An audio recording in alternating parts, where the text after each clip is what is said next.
ইসলাম তো বাজান খ্রিস্টানের কথায় চলে না, চলেনি? ইসলাম তো হিন্দুদের রেওয়াজে চলে না, চলেনি? ইসলাম চলে তার কোরআনের নির্দেশে, তার রবের নির্দেশে। ইসলাম এমন একটা ধর্ম যে ধর্ম এসে পিছনের সমস্ত ধর্মকে রহিত করে দিয়েছে, মাটির সাথে মিশিয়ে দিয়েছে। কথা ঠিক কিনা? আগের কোনো ধর্মের অস্তিত্ব ইসলামে রাখে নাই, সমস্ত ধর্ম শেষ। ইসলাম যখন ইন্নাদ্দীনা ইনদাল্লাহিল ইসলাম, আল্লাহ ঘোষণা করছেন মনোনীত ধর্ম, গ্রহণযোগ্য ধর্ম শুধুমাত্র একমাত্র আমার কাছে ইসলাম। কথা ঠিক কিনা? ওমাই ইয়াবতাগি গায়রাল ইসলামে দীনা, যারা ইসলাম ছাড়া অন্য ধর্ম গ্রহণ করবা ফালাই ইউকবাল মিন, কোশ্চিন কালেও তা অ্যাকসেপ্ট করা হবে না, গ্রহণ করা হবে না। সুতরাং ইসলাম তো পরিপূর্ণ ধর্ম, ইসলাম তো পরিপূর্ণ জীবন ব্যবস্থা। এখানে এমন কোনো ঘাটতি নাই যে ঘাটতিরে আমার অন্য ধর্ম থেকে নিতে হবে। কথা ঠিক কিনা? ইসলাম ঘোষণা করেছে আরাফার ময়দানে, 100 লক্ষ নবী, 100 লক্ষ সাহাবায়ে কেরামের সামনে, নবীর সামনে জিবরাইল আসছে।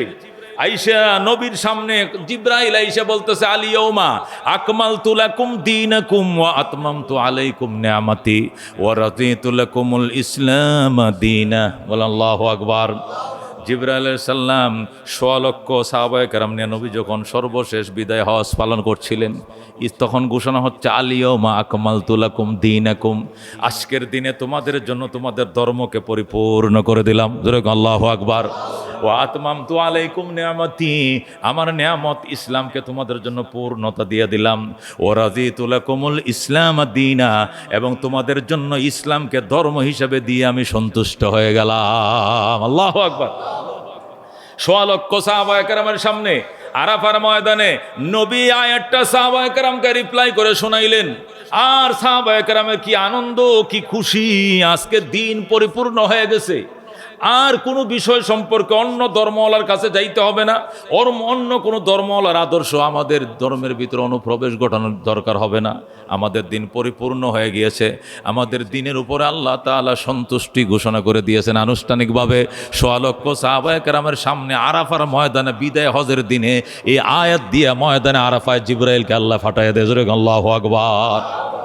সুতরাং দোস্ত, আমরা কেন ওই খ্রিস্টানদের জন্মাষ্টমী নিব? আমরা কেন শ্রীকৃষ্ণের জন্মাষ্টমী নিব? আমরা কেন তাদের তালে তাল মেলায় আমরা নবীর জন্মাষ্টমী পালন করব কেন? আমরা যেন জন্মাষ্টমী পালন না করি, আল্লাহ তো জানে। এই জন্য যেদিন আল্লাহ তার বন্ধুকে জন্ম দিয়েছে, এই দিনেই তার বন্ধুকে মৃত্যু দিয়েছে, যাতে জন্মের খুশি হয়ে মৃত্যুর দুঃখ বেদনাকে ভুলে না যায়। আল্লাহু আকবার। এই যীশু খ্রিস্ট যেদিন জন্ম নিয়েছে ওই দিন ইন্তেকাল করে নাই, করবে না। শ্রীকৃষ্ণ যেদিন জন্ম নিয়েছে ওই দিন ইন্তেকাল করে নাই। সুতরাং জন্মের দিন তারা করলে করতেও পারে, কিন্তু আমার নবী যেদিন জন্ম নিয়েছে ওই দিন ইন্তেকাল করেছেন। আমার নবী 12ই রবিউল আউয়াল জন্ম নিয়েছেন সোমবার, ইন্তেকালও করেছেন 12ই রবিউল আউয়াল সোমবার। বলে আল্লাহু আকবার। হাদিস শরীফে আছে যেদিন আল্লাহর হাবিব সাল্লাল্লাহু আলাইহি সাল্লাম মদিনায় ইন্তেকাল করেছেন, পুরো মদিনা গোটা আরব নিস্তব্ধ হয়ে গেছে। গোটা আরব নিস্তব্ধ হয়ে গেছে। আবু বকর নিস্তব্ধ, ওমর নিস্তব্ধ, ওসমান নিস্তব্ধ, আলী নিস্তব্ধ, পেরেশান, সবাই পেরেশান। উট ঘাসে মুখ দেয় না, ভেড়া দুম্মা ঘাসে মুখ দেয় না, গাছের পাতা কোনো লড়ে না, আকাশে গরম বাতাস, আকাশ পুরা ছায়া রয়েছে মেঘে। যে সৌদি আরবে কয়েক বছর একবার বৃষ্টি হয় না, ওই সৌদিতে মেঘে এমনভাবে গ্রাস করছে মনে হয় যেন আকাশও নবীর বিরহ বেদনায় কাঁদতেছে। আল্লাহু আকবার। পুরো আকাশ মেঘে ঢেকে গিয়েছে, যে যেখানে আছে সেখানে নিস্তব্ধ, হাওয়া নিস্তব্ধ, বাতাস নিস্তব্ধ, মানুষ নিস্তব্ধ, পশু পাখি নিস্তব্ধ, গাছের পাতা পর্যন্ত নিস্তব্ধ, প্রকৃতি একবারে সব নিস্তব্ধ হয়ে গেছে। আল্লাহু আকবার। যে যেখানে যেখানে সে সেখানে পেরেশান হয়ে দাঁড়ায় রয়েছে। আল্লাহু আকবার। সাহাবায়ে কেরাম পাগলের মতো হয়ে গেছে। এক সাহাবী আব্দুল্লাহ ইবনে যায়েদ ইবনে আব্দে রব্বি, এক সাহাবী হাল চাষ করতেছে, গম খেতে হাল বাইতেছে, মদিনায় চাষ করতেছে। হঠাৎ করে যখন শুনছেন নবী দুনিয়াতে নাই, সাথে সাথে গরুগুলোর রশিটা খুলে দিয়েছে, দিয়া আল্লাহর কাছে দোয়া করে, আল্লাহুম্মা যহাব বাসরি, আয় আল্লাহ আমি আব্দুল্লাহর চোখের দৃষ্টি নিয়ে যাও, যাও, যাও, যেই মদিনায় নবীকে আর দেখবো না, দেখার সুযোগ হবে না, এই চোখ আমার লাগবে না, আমার দৃষ্টি শক্তি নিয়ে যাও, আমাকে এখনই অন্ধ বানায় দাও। ফাস্তাজাবাল্লাহু দুআ, হাদিসে আছে নবী ওই সাহাবীর দোয়া কবুল করে সঙ্গে সঙ্গে তারা অন্ধ বানায় দিয়েছে। আল্লাহু আকবার। হাল চাষ করতেছিল, সাথে সাথে গরুর রশি খুলে দিয়ে কয় আর চাষ করব না জীবনে। আল্লাহুম্মা যাহাব বাসারি, আল্লাহ তুমি আমার চোখের জ্যোতি নিয়ে যাও, মদিনার দিকে চোখ দিয়ে চাইব আর নবীকে দেখব না, এমন চোখ আমার লাগবে না, আমার অন্ধ বানাও। আল্লাহ তার দোয়ার সাথে সাথে কবুল করছে, অন্ধ হয়ে গেছে, সে নবীরে পায় নাই, পাগল হয়ে গেছে। আল্লাহু আকবার। এ দোস্ত, এক একটা সাহাবীর অবস্থা। হযরত ওমর ফারুক রাদিয়াল্লাহু তাআলা তরবারি ঘুরাইতেছে আর বলতেছে, যে বলবেন মদিনায় নবী নাই ওর কল্লা রাখবো না, যে বলবে নবী মারা গেছে তার কল্লা রাখবো না। দেওয়ানা হয়ে গেছে বাজান, নবীর ইন্তেকালে দেওয়ানা হওয়ার কথা, পাগল হওয়ার কথা, কান্নাকাটি করার কথা। ওই দিন রেলি করার দিন নয়, কারণ নবীজি ওই দিনে ইন্তেকালও করেছেন যেদিন তিনি জন্ম নিয়েছিলেন। হযরত ওমর ফারুক দেওয়ানা, যে বলবে নবী মারা গেছে ওর কল্লাটা আমি দ্বিখণ্ডিত করে ফেলবো দেহ থেকে। হযরত আবু বকর বলে, কিরে ওমর তুমি পাগলামি করছো কেন, চোখ লাল কেন? আমার কাছে সংবাদ আইছে, প্রচার হচ্ছে নবী নাকি মারা গেছে, আসো কোন বাপের ফুল আমার সামনে আসবে, নবীর মৃত্যুর সংবাদ নিয়ে ওরা কল্লা নিয়ে যাইতে দেব না। হযরতে আবু বকর ডাক দেখো, ওমর পাগলামি করলে হবে না, তুমি শান্ত হও। হে ওমর, তুমি কি জানো না আল্লাহ কোরআনের মধ্যে বলছেন ইন্নাকা মাইয়িতুন ওয়া ইন্নাহুম মাইয়িতুন। হে বন্ধু, আপনিও মারা যাবেন, যারা আপনার মরণকে বিশ্বাস করে না তারাও মারা যাবে, তুমিও মারা যাইবা, তারাও মারা যাইবে। এটা কোরআনের আয়াত। আল্লাহু আকবার। হযরত ওমর ডাক দেখো, হে আবু বকর সিদ্দিক আকবর, এটা কোরআনের আয়াত নি, কয় এটা কোরআনের আয়াত। ইন্নাকা মাইয়িতুন ওয়া ইন্নাহুম মাইয়িতুন, আছে না আবেশাব কোরআন আছে কিনা আয়াত? ইন্নাকা মাইয়িতুন ওয়া ইন্নাহুম মাইয়িতুন, আমার বন্ধু আপনিও মারা যাবেন, যারা আপনার মরণকে বিশ্বাস করে না তারাও মারা যাবে। সুম্মা ইন্নাকুম ইয়াউমাল কিয়ামাতি ইনদা রাব্বিকুম তাখতাসিমুন, অতঃপর সকলে কিয়ামতের দিন তোমার রবের কাছে বিচারের সম্মুখীন হবে। আল্লাহু আকবার। ইন্নাকা মাইয়িতুন, আল্লাহ যে কোরআনের মধ্যে বলছে বন্ধু আপনি নিশ্চিত মারা যাবেন, তোমার কি কোরআনের আয়াত বিশ্বাস হয়? তাহলে নবীর মৃত্যুর সংবাদ দিলে তুমি তার মাথা কাইটে বলবা, ব্যাপার কি? মাথা ঠিক নাই আমার, ঠিক করো, ঠান্ডা করো। আবু বকর সারা ওমরকে ঠান্ডা করার মতো কোনো মরদ ছিল না, আবু বকর সারা অন্য কেউ ওমরকে ঠান্ডা করার মতো সাহস ছিল না। সিদ্দিকে আকবরে পেরেছে হযরতে আবু বকরকে শান্ত করতে। জোরে কোন আল্লাহু আকবার। হযরতে ফাতেমা রাদিয়াল্লাহু তাআলা আনহা বলতেছে, আমার আব্বা ইন্তেকাল করেন নাই। সাহাবায়ে কেরাম দলে দলে আসতেছে নবীকে জীবনের শেষবারের মতো দেখার জন্য। হযরতে ফাতেমা রাদিয়াল্লাহু তাআলা আনহা বলতেছে, আমার আব্বাকে কেউ ডিস্টার্ব করবা না। কয় কেন? আমার আব্বা ঘুমাইছে। আল্লাহু আকবার। আমার আব্বা ঘুমাইছে, আমার বাবা ঘুমাইছে, তোমরা কেউ ডাইকো না। আমার আব্বা ঘুমাইছে, ডাইকো না। কয় না, গোসল করাইতে হবে। কয় জীবনে কেউ বাবারে গোসল করে না, বাবার গোসল বাবা নিজেই করে, আজকে কেন তোমরা গোসল করাইতে আইলা? আমার বাবা নিজেই ঘুম থেকে উঠবেন, নিজেই গোসল করবেন, কাউকে গোসল করাইতে হবে না। আল্লাহু আকবার। হযরত আবু বকর সিদ্দিক রাদিয়াল্লাহু তাআলা আনহু মা ডাইকা কত আদর বাসনা করে বলতেছে, মা অনুরোধ করে শোনো গো মা, নবীজি ইন্তেকাল করেছেন। কয় না, আমার বাবা ইন্তেকাল করেন নাই, গোসল করাইতে দেয় না, ও কাফন পরাইতে দেয় না। কয় আমার আব্বা ঘুমাইছে। কো ঘুমান নাই, তিনি ইন্তেকাল করছেন, এখান থেকে ওখানে চলে যাচ্ছেন। ইন্তেকাল মানে স্থানান্তরিত হওয়া, তিনি স্থানান্তরিত হচ্ছেন, তিনি কবরেও যায় জিন্দা থাকবেন, এখান থেকে ওখানে যাওয়ার জন্য ওনার নিঃশ্বাস বন্ধ করে দেওয়া হয়েছে। হযরত আম্মা জানাব হযরত ফাতেমা রাদিয়াল্লাহু তাআলা আনহা বিশ্বাস করেন না, আবেগে এত বেপরোয়া হয়ে গেছেন, বিশ্বাসে করানো যাচ্ছিল না। হযরত ফাতেমা রাদিয়াল্লাহু তাআলা আনহাকে অনেক কষ্ট করে নিবৃত্ত করা হলো। সর্বশেষ গোসল করার জন্য, ঠিক আছে আপনার আব্বা আছে, মরে নাই, তবু গোসলটা আমরা করাই দেই। জীবনে গোসল করাইতে পারে নাই, এরপরে গোসলের ব্যবস্থা করানো হলো। জানাজা একসাথে জানাজা পড়াইতে দেয় নাই, করাও সম্ভব হয় নাই। 10 জন করে লোক ভিতরে ঢুকছে, বের হয়েছে, 10 জন করে ঢুকছে, জানাজা নিজেরটা নিজে পড়ছে। এমন অবস্থা ছিল, নবীজির জানাজার ইমামতি করবে এমন পায়ের সাহস কারও ছিল না, লাশের সামনে দাঁড়াইবে। এই জন্য ইমাম খুঁজে পাওয়া যায় নাই, সবাই নিজে নিজের নামাজ নিজে পড়ে বের হয়েছে। এই জন্য 2.5 দিন লাগছে জানাজা পড়াইতে। কয়দিন? 2.5 দিন লাগছে। সোমবারে ইন্তেকাল করছেন, বুধবারে সন্ধ্যাবেলা যায় তার দাফন হয়েছে। এত সময় লাগলো কেন দোস্ত? কেন লাগলো এত সময়? 10 জন করে লোক ঢুকে, নামাজ পড়ে বের হয়, ঢুকে আর বের হয়। ঢুকতে বের হতে 1.25 লক্ষ সাহাবী ছিল, 10 জন আটে আম্মা জান আয়েশার হুজরায়। 10টা লোক ঢুকতে বের হইতে সময় লাগে 10 মিনিট করে। তাহলে 1.25 লক্ষ লোক কতবার ঢুকবে, কতবার বের হবে? এই জন্য একদিন 24 ঘন্টা তো এখানেই চলে যায়। আল্লাহু আকবার। হযরত আবু বকর রাদিয়াল্লাহু তাআলা আনহুর উপর তুফান গেছে, উমরকে ঠান্ডা করা বড় মুশকিল ছিল। হযরত ফাতেমা রাদিয়াল্লাহু তাআলা আনহা সব মানছে, কিন্তু এখন কবর নিতে দেয় না। খবরে নিছে কয় এখানে আপনার আব্বা ঘুমাবে, একটা নিরিবিলি জায়গা করছে, এখানে ঘুমাবে হুজরার ভিতরে। মানুষ তো কবর দে দূরে গুরুস্থানে, আপনার আব্বা তো গুরুস্থানে নিতেছি না, আপনার আব্বা তো ওই ঘরের ভিতরে রাখছে, আপনি দেখতে পাবেন, একটু গর্ত করতে দেন, পরে দিছে, এইটুকু মানছে। কিন্তু যেই মাটি দিতে গেছে হাতে ধরে ফেলাইছে, আমার আব্বার গায়ে কেউ মাটি দিবে না। যখন জোর করে মাটি দেওয়া শুরু করছে, আম্মা হযরতে ফাতেমা রাদিয়াল্লাহু তাআলা আনহা কাঁদতে শুরু করছে, সুব্বাত আলাইয়া মাসাইবুন লাউ আন্নাহা সুব্বাত আলাল আইয়াম সিরনা লায়ালিয়া মা জালা সাব্বা আলা মান সাব্বা তুরবাতান আহমাদা ওয়া ইল্লাম ইয়াসুব্বা সিরনাল লাইলু গাওয়ালিয়া। আল্লাহু আকবার। হযরতে ফাতেমা কবিতা পাঠ করতেছে, সুব্বাত আলাইয়া মাসাইবুন লাউ আন্নাহা, আমার বাবার মৃত্যুর সংবাদে আমার উপরে এত বিপদ চাপিয়ে দিয়েছে আল্লাহ। লাউ আন্নাহা সুব্বাত আলাল আইয়ামে সিরনা লায়ালিয়া, যদি এই মুসিবত দিনের উপরে দেওয়া হতো, দিন সুখে রাত হয়ে যেত। আল্লাহু আকবার। আমার বাবার এন্তেকালে আমি ফাতেমার কলিজায় এমন সুখে চাপ দিয়েছে, এই সুখ যদি দিনকে দেওয়া হতো, দুপুরবেলার দিনকে দেওয়া হতো, এ দিন এই সুখ সইতে না পেরে আমাবস্যার অন্ধকার হয়ে যেত। যে সুখ আমি সহ্য করছি, এই সুখ দিনের দুপুরবেলা সূর্য উঠলে দপদপা দিনকে এই সুখ দিলে, এই সুখ নবীর এন্তেকালে সুখ সইতে না পারে, আর আমাবস্যা রাতের মতো অন্ধকার হয়ে যেত। আল্লাহু আকবার।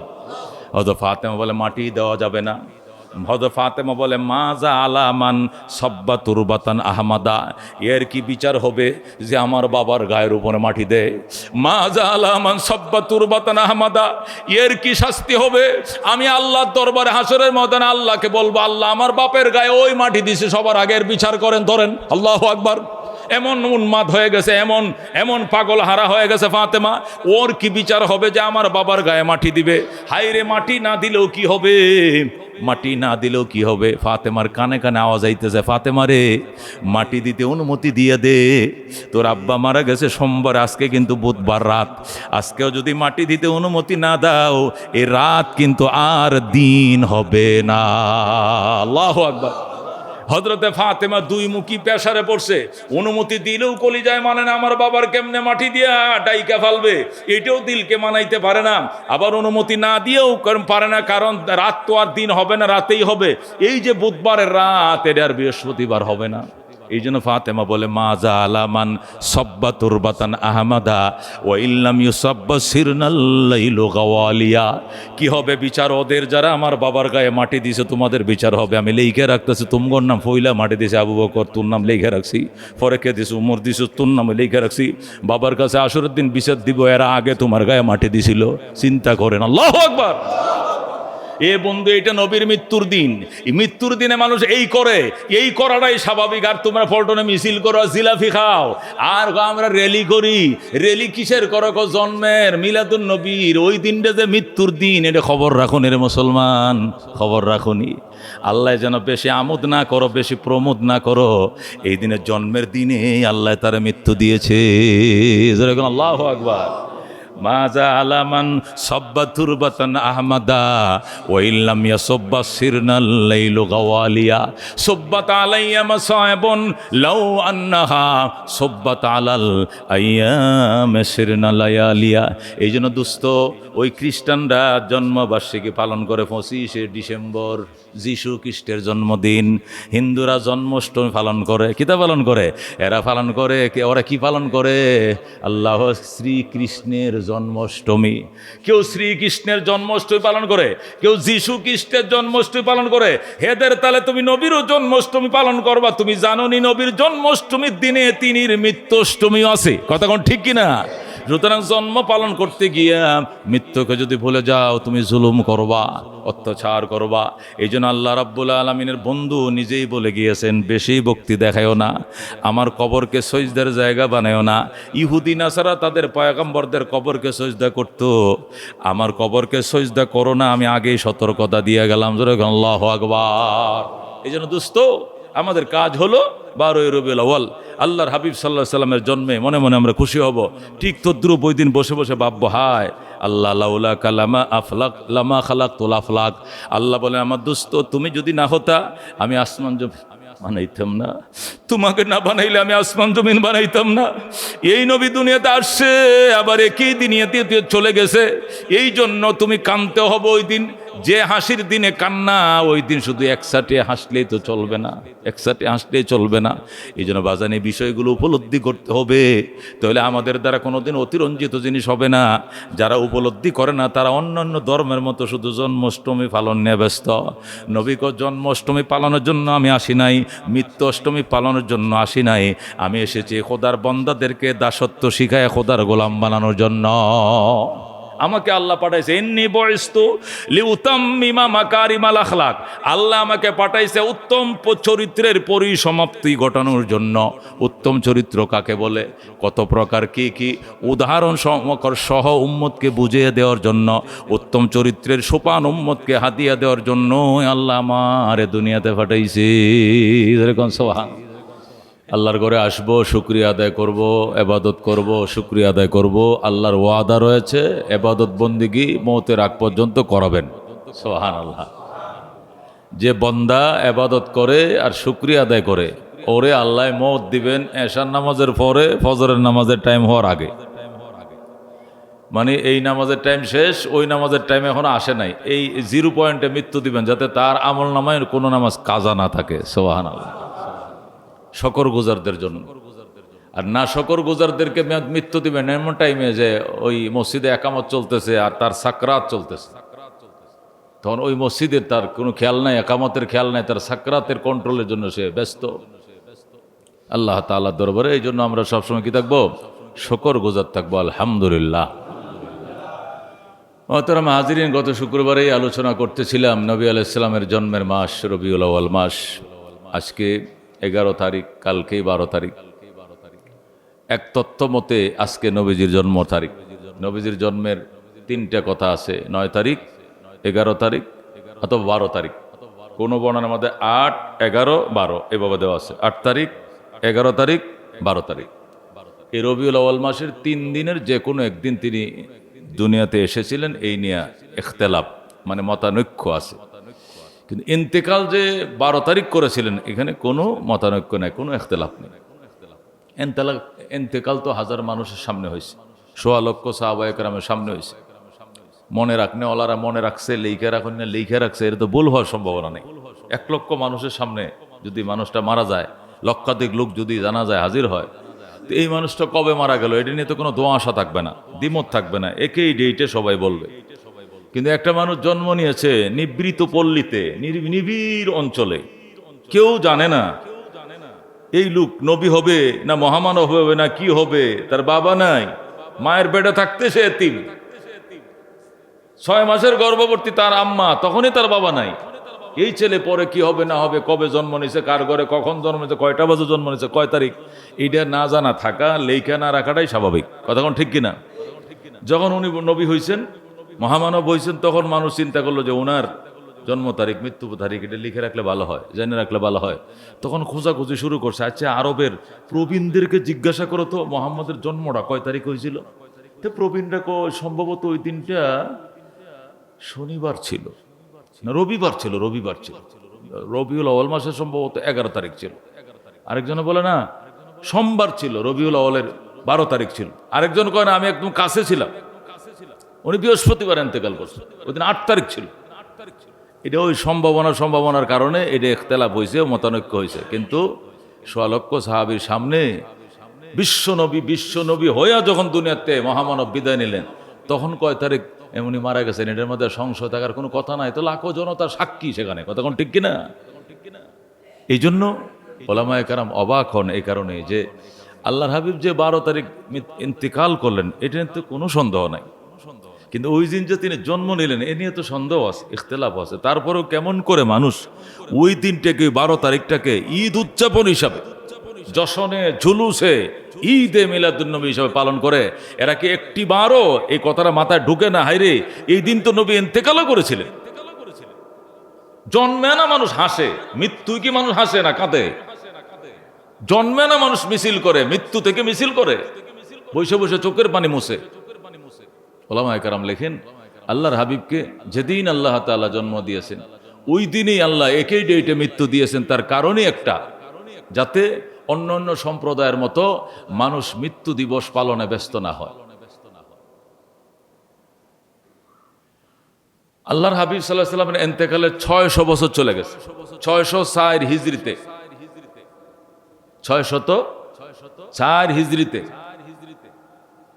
এই আখতাব নামক এক মৌলবী, ইরাকের বাদশাহ মুজাফফরউদ্দিন কাউকারি তখন প্রেসিডেন্ট ছিল ইরাকের, 604 হিজরিতে বাদশাহ মুজাফফরউদ্দিন কাউকারির শাসন আমলে এই আহতাব নামক এক মৌলবী সর্বপ্রথম 604 হিজরিতে ইরাকের মোসেল নগরীতে, মোসেল একটা প্রদেশ ইরাকের, মোসেল নগরীতে, বাংলাদেশে যেরকম চট্টগ্রাম দ্বিতীয় শহর, মোসেলও ইরাকের বাগদাদের পরে একটা বড় শহর, মোসেল নগরীতে মুজাফফরউদ্দিন কাউকারির নির্দেশে অথবা তার সমর্থন নিয়ে এই মৌলবী আহতাব এই মিলাদুন্নবী শুরু করে, যে আমরা নবীজির মিলাদ গাইব, নবীজির জন্মের আমোদ করব, প্রমোদ করব, বাদশাকে গাও। এই যে মিলাদ দিয়া শুরু হলো 604 হিজরিতে, নবীর এন্তেকালের 600 বছর পর্যন্ত কেউ এই নিয়ে নিঃশ্বাস ফেলায় নাই।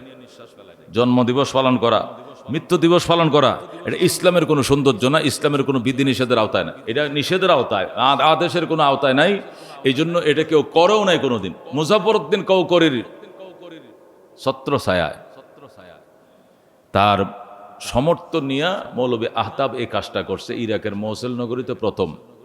এভাবে চলতে থাকতে থাকতে থাকতে থাকতে ধীরে ধীরে এই মিলাদের সাথে ঈদ যোগ হয়, ঈদে মিলাদ। 600 সাথে আরো 600 যোগ হওয়ার পর 1200 হিজরি যখন হইল, তখন ভারতে মোগল সম্রাটদের আমলে ভারতে আইসা, ইংরেজদের তখন শাসন ছিল, ইংরেজদের আমলে মৌলবী এনায়েতুল্লাহ এর নেতৃত্বে ঈদে মিলাদুন্নবীর সাথে জশ্নে জুলুসে ঈদ মিলাদুন্নবী যুগ হয়েছে। তখনকার যুগের বাংলাদেশ, ভারত, পাকিস্তান একসাথে ছিল, কিন্তু উৎপত্তি হল পাকিস্তান এলাকার থেকে। এটিকে জিয়ে রাখার জন্য 1974 সালে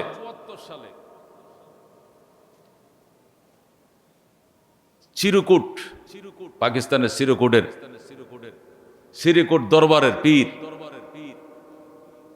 তৈয়ব শাহ, তিনি ওখানে শুরু করেন আবার ঈদে জশ্নে, তখন জশ্নে শব্দটা বাড়ায়, জশ্নে জুলুসে ঈদে মিলাদুন্নবী। প্রথম ছিল মিলাদুন্নবী, পরে এটাকে ঈদে মিলাদুন্নবী, পরে জশ্নে জুলুসে ঈদে মিলাদুন্নবী শব্দ বাড়তে শুরু করছে। তৈয়ব শাহ পাকিস্তানে পালন করার পর বাংলাদেশের আহমদিয়া তৈয়বিয়া ট্রাস্ট আছে একটা, জামিয়া আহমদিয়া মোহাম্মদপুর কাদেরিয়া, জামিয়া আহমদিয়া সুন্নিয়া চট্টগ্রাম, এই ট্রাস্টের অধীনে এই তৈয়ব শাহকে বাংলাদেশে আনা হয়। এনে চট্টগ্রামে এই জশ্নে জুলুসে ঈদে মিলাদুন্নবী 1974 সালে বাংলাদেশে শুরু হয়। 71 স্বাধীনতার 2 বছর পর থেকে বাংলাদেশ জশ্নে জুলুস শুরু হয়। সিরাতুন নবী সাল্লাল্লাহু আলাইহি সাল্লামের নামে 12 তারিখ আগে ছুটি থাকতো বাংলাদেশে, এটাকে ক্যান্সেল করে মিলাদুন্নবী দিয়ে ছুটি দিতে বাধ্য করা হয়।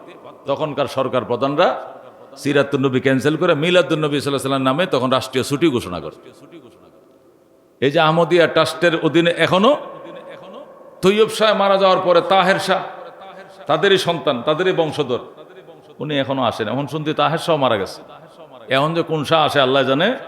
এই তৈয়বিয়া ট্রাস্টের অধীনে একদিন ঢাকা, একদিন চিটাঙে মহা র্যালি হয়, বড় ধরনের র্যালি হবে। আমাদের পল্টনে একটা হয় কাদেরিয়ার অধীনে মোহাম্মদপুরের, আর চট্টগ্রামে একটা হয় তৈয়বিয়া আহমদিয়া সুন্নিয়া আলিয়ার অধীনে একটা হয়, বড় ধরনের, দেখবেন পেপার পত্রিকা ফলো করে প্রচার করা হয়।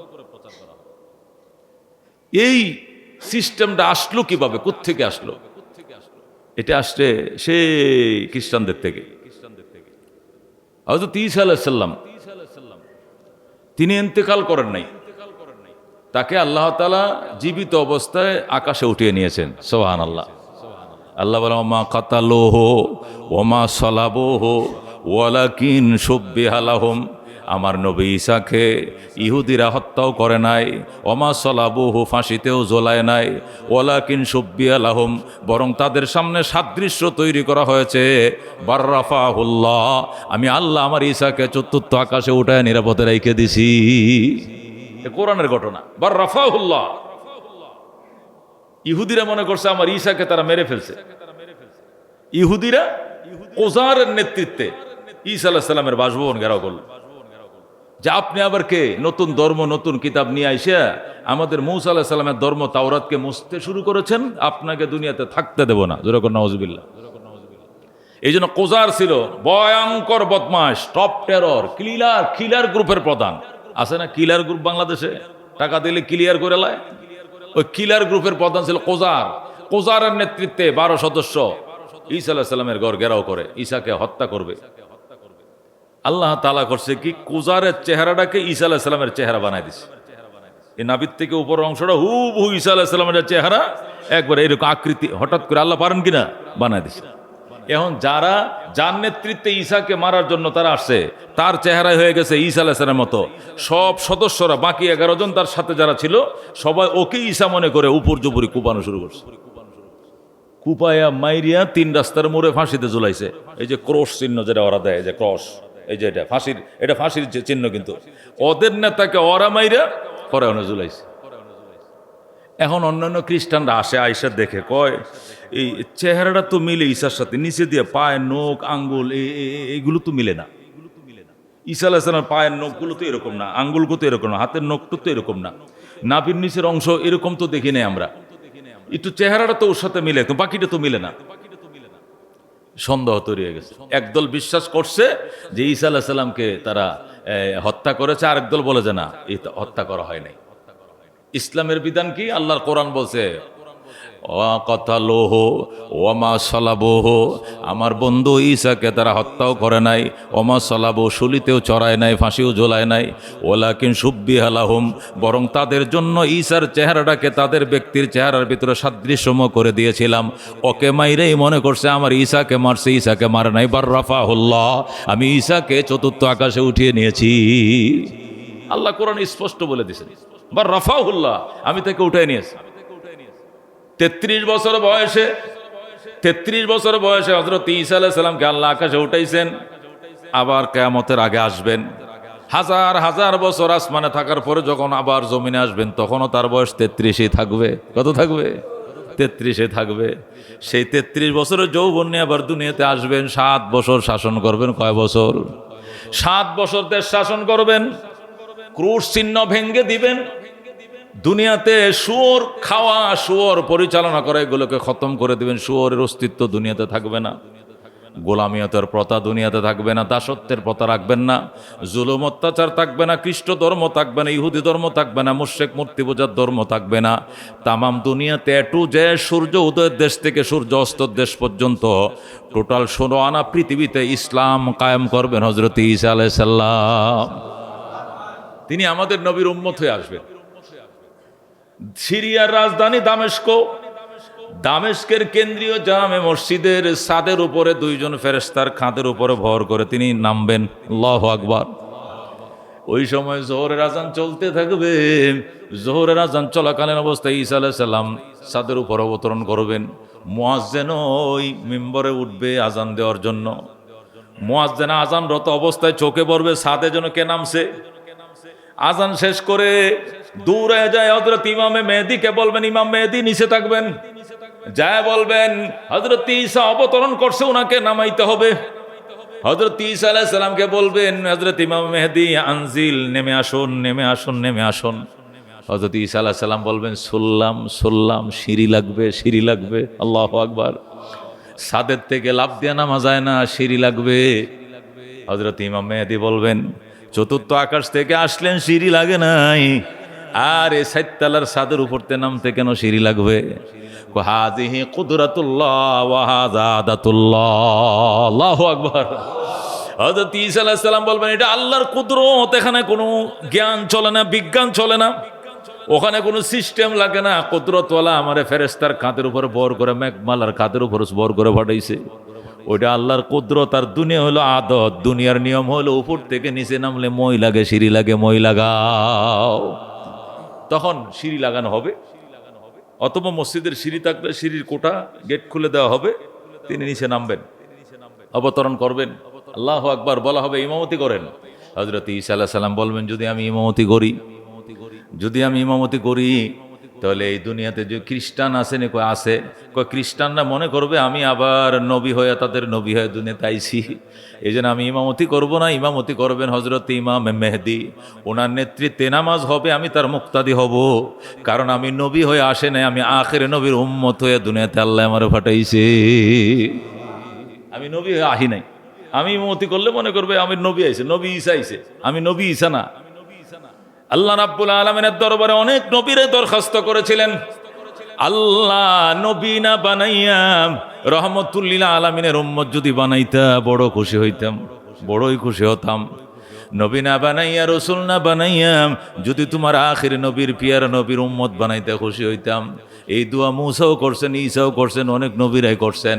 আল্লাহ তাআলা কাহার দোয়া কবুল করেন না? হযরত ঈসা আলাইহিস সালামের দোয়া কবুল করছেন। এই জন্য হযরত ঈসা আলাইহিস সালাম আমাদের নবীর উম্মত হয়ে দুনিয়াতে আসবেন রে দোস্ত, আসবেন। চলে গিয়েছিলেন তিনি ইন্তেকাল করেন নাই। এই খ্রিস্টান জগৎ এখনো পর্যন্ত যেদিন ঈসা আলাইহিস সালাম জন্ম নিয়েছিলেন ওই দিন ছিল 25শে ডিসেম্বর। 25শে কি ডিসেম্বর? এই ঈসা আলাইহিস সালাম যেদিন জন্ম নিয়েছিলেন ওই দিনটা ছিল 25শে ডিসেম্বর। একদল খ্রিস্টান ঈসা আলাইহিস সালামের, আল্লাহু আকবার, জন্মের 300 বছর পর, কয়শো বছর পর, 300 বছর পর একদল খ্রিস্টান বলে আমাদের নবী ঈসার জন্ম দিবস আমরা পালন করব। যারা হাওয়ারিন ছিলেন, ঈসার ঘনিষ্ঠজন ভক্তজন ছিলেন, যারা খাঁটি খ্রিস্টান ছিল, আবেদ ছিল, ইবাদতকারী ছিল, তারা বাধা দিল না, জন্ম দিবস মৃত্যু দিবস এইগুলো কোনো ধর্মের কাহিনী হইতে পারে না। ঈসা আলাইহিস সালাম দুনিয়াতে আসছেন 300 বছর আগে, 300 বছর পরে তোমরা ওনার জন্ম দিবস পালন করবা কেন? কয় না, এটা পালন করবো, কারণ হলো এই 25শে ডিসেম্বর যদি ওনার জন্মাষ্টমী পালন করা হয়, বড়দিন হিসাবে দিনকে ঘোষণা করা হয়, ছুটি করা হয়, তার কাব্য তার রচনা যদি পাঠ করা হয়, তার আনিত ধর্ম চর্চা করা হয়, তার আনিত কিতাব যদি পাঠ করা হয়, এরপরে তার আদর্শ চর্চা করা হয়, তাহলে খ্রিস্ট ধর্ম দুনিয়াতে চালু থাকবে, ওনার আদর্শ আমাদের মধ্যে চালু থাকবে। এই জন্য সুন্দর আদর্শ দিয়ে বুঝায় রেখে চালু করছে। কিছুদিন পর দেখা গেল 25শে ডিসেম্বর বড়দিন ঘোষণা করার পরেও ওই পালে হাওয়া লাগে কম, মানুষের সাড়া লাগে কম, মানুষ আদর্শ চর্চার জন্য গির্জায় আসে না, আদর্শ চর্চার জন্য মন্দিরে গির্জায় আসতে চায় না। তখন তারা পরামর্শ করলো একটা আকর্ষণীয় জিনিস করতে হবে, কবিতা আবৃত্তির সিস্টেম করতে হবে, বিভিন্ন ধরনের নাচ গানের আয়োজন করতে হবে, তাহলে লোক আসবে। দেখা যায় কবিতা আবৃত্তি করা শুরু হলো, নাচ গান নাট্য মঞ্চের আয়োজন শুরু করা হলো, এক কিসিমের মানুষ আসতে শুরু করলো, কিন্তু আরেক কিসিমের মানুষ বদমাশ, সে এখনো আসে না। তখন তারা বলল, বড়দিনকে শুধু নাচ গানে সীমাবদ্ধ রাখলে চলবে না, ওই দিন অবাধে মদ পানের অনুমতি দিতে হবে, ওই দিন অবাধে যৌনচার করার পারমিশন দিতে হবে, এবং বুঝাইতে হবে ওই দিন কোনো জেনা করলে পাপ হয় না, ওই দিন মেয়েদেরকে ছেড়ে দিলে কোনো পাপ হয় না, ওই দিন মদ খাইলে কোনো পাপ হয় না। সর্বশেষ 25শে ডিসেম্বর খ্রিস্টান দুনিয়াতে, এই মুসলিম দুনিয়া নয়, খ্রিস্টান পশ্চিমা দুনিয়াতে যায় দেখেন, খোঁজ নিয়ে দেখেন, একদিনে এই বড়দিনে এত পরিমাণ মেয়েরা প্রেগনেন্ট হয় জেনার দ্বারা, সারা বছর এতগুলো ময় প্রেগনেন্ট হয় না। এত পরিমাণ মদ শরাব পান করা হয় সারা বছরে, ওই দেশগুলোতে এত শরাব পান করা হয় না। একদিনে যে পরিমাণ মদ এবং শরাব পান করা হয়, এটা হলো 25শে ডিসেম্বর। জোরে কর নাউজুবিল্লাহ। এই খ্রিস্টানদের তালে তাল মিলাইয়া হিন্দুরা বলে আমরা ওই কামই করব, আমরা শ্রীকৃষ্ণের জন্মাষ্টমী আমরাও পালন করব। তারাও পালন শুরু করলো, শ্রীকৃষ্ণের জন্মাষ্টমী তারা পালন করে। জন্মাষ্টমীর দিনেও তারা মনে করে এই দিনের জন্য ধর্মের বাঁধা থাকবে না। হিন্দুদের ভিতরে এখনো এই রেওয়াজ আছে, আমাদের শ্রীকৃষ্ণের জন্মদিন যেটাকে তারা জন্মাষ্টমী হিসাবে, তারা সপ্তাহে ছুটিও পালন করে, মাসিক বার্ষিক ছুটিও পালন করে। ওই জন্মাষ্টমীতে যায় দেখেন, খোঁজ নিয়ে দেখেন, হিন্দুরা তাদের মেয়ে ছেলেদেরকে এমন অবাধে ছেড়ে দেয়, তারা মনে করে ওই দিন জেনা করলে, ওই দিন খারাপ কাজ করলে, ওই দিন মদ শরাব পান করলে, এই দিন নগ্নতার শিকার হলে মনে হয় পাপ তাদের আমল নামায় লেখা হবে না, এমনভাবে ওই দিন প্রতিযোগিতা দিয়ে পাপের সয়লাভ চালিয়ে দেয়। কথা কোন ঠিক কিনা? মুসলমানদের মধ্যে একদল কয় যীশু খ্রিস্টের জন্ম পালন করলে যদি সোয়াব হয়, যীশু খ্রিস্টের জন্মাষ্টমী তারা পালন করতে পারে, শ্রীকৃষ্ণের জন্মদিন যদি তারা পালন করতে পারে, তো মোহাম্মদুর রাসূলুল্লাহ জন্মাষ্টমী পালন করবে না কেন? এই জন্য 12ই রবিউল আউয়াল মিলাদুন্নবী করতে হবে। জোরে কর নাউজুবিল্লাহ। তালটা কোন জায়গাতে খবর রাখেন, ইতিহাস তো আমরা জানি না, পড়ি না। খ্রিস্টানরা যদি 25শে ডিসেম্বর যীশু খ্রিস্টের জন্মদিন পালন করতে পারে, রাষ্ট্রীয় ছুটি নিতে পারে দুনিয়াব্যাপী,